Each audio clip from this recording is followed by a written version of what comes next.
This morning, North Korea closed the last remaining functioning crossing point between North and South Korea, the one behind me. On the other side of it lies the joint industrial zone of Kaesong, an important source of revenue for North Korea, run by South Korean factory managers who live here on this side.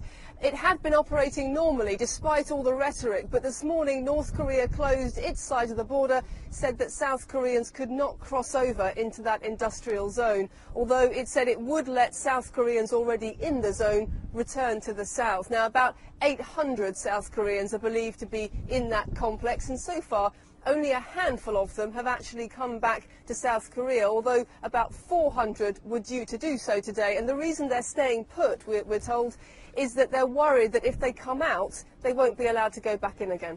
Lucy, neither of us have a crystal ball, but it does make one wonder about just how long international observers are going to put up with this rhetoric, with Kim Jong-un asserting his authority. Well, you look at what South Korea and the United States have been saying for the past few weeks. They've given a very clear message that they will not tolerate any provocation, as they call it, from North Korea. They'll respond swiftly and sternly to any kind of military action.